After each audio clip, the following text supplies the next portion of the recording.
Liberia के सापो national park में 1800 वर्ग किलोमीटर घने वर्षावन हैं। यहाँ वनों और पशुओं के संरक्षण के लिए कानून हैं, लेकिन अब भी जानवरों का शिकार एक समस्या बना हुआ है।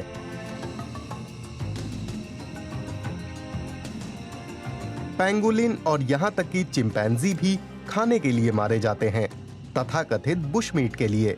शिकारी अक्सर आसपास के समुदायों के ही होते हैं, इसलिए संरक्षणकर्ता स्थानीय समुदायों को पार्क की देखरेख में शामिल करना चाहते हैं। थॉमस डोगबे इसी इलाके से आते हैं।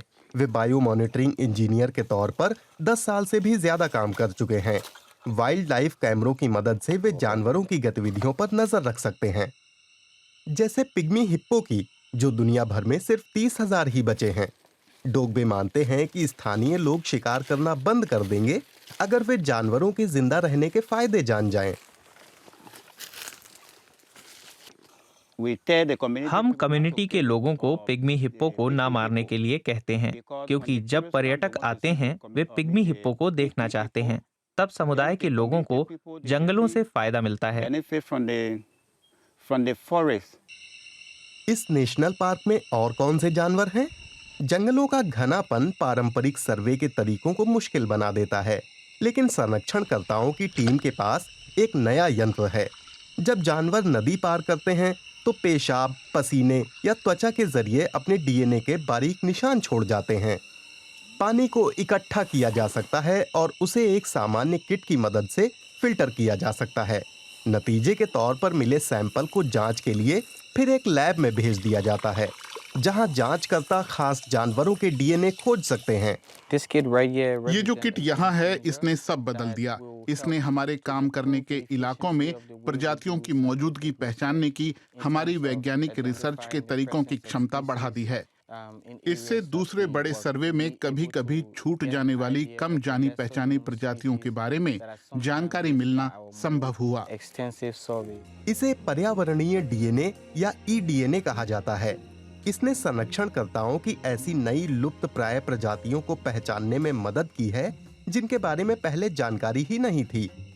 इनमें हिरन की एक प्रजाति जेंटिंग का डुइकर और डायना बंदर शामिल हैं। ब्रिटेन के एनजीओ फ्लोरा और फाउना इंटरनेशनल के संरक्षणकर्ता नेशनल पार्क के निवासियों को नए डीएनए मेथड के बारे में समझाते हैं और अब तक उनकी खोजों को दिखाते हैं। वे उन्हें उस पारिस्थितिकी के प्रति जागरूक रहने के लिए प्रेरित करना चाहते हैं। मैं ईडीएनए से आशा करता हूं कि जानकारियां जुटाने के लिए स्थानीय समुदायों की मदद लेने का विचार लोगों को जैव विविधता के करीब लाएगा और हमारी विशिष्ट जैव विविधता को संवारने और उसके संरक्षण में भी इससे मदद मिलेगी।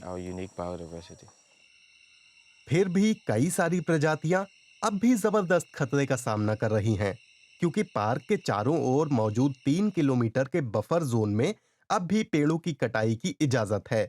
नए डीएनए मेथड ने इस इलाके में भी लुप्तप्राय जीवों को खोजा है, जिसमें ग्रे तोता भी शामिल है और पश्चिमी लाल कोलंबस बंदर भी। समुदायों को एहसास होगा कि नेशनल पार्क के पास मौजूद जंगल कीमती है और नेशनल पार्क की रक्षा के लिए इन जंगलों की रक्षा अहम है। फिर वो खनन के लाइसेंस और कटाई की गतिविधियों को रोकेंगे जो इन जंगलों को खतरे में डाल सकती है, क्योंकि वो जानते हैं कि इन जंगलों में ये अनमोल प्रजातियां मौजूद हैं। अगर बफर जोन के इलाकों को भी नेशनल पार्क में शामिल कर लिया जाए तो पशुओं की ज्यादा अच्छे से रक्षा हो सकेगी, लेकिन वहां निवासियों के पेड़ काटने की छूट खत्म हो जाएगी। अगर उन्हें उसके लिए हर्जाना नहीं मिला तो संघर्ष भी हो सकता है। सापो नेशनल पार्क का संरक्षण तभी सफल होगा जब ये स्थानीय आबादी के हित में हो, उनके खिलाफ नहीं।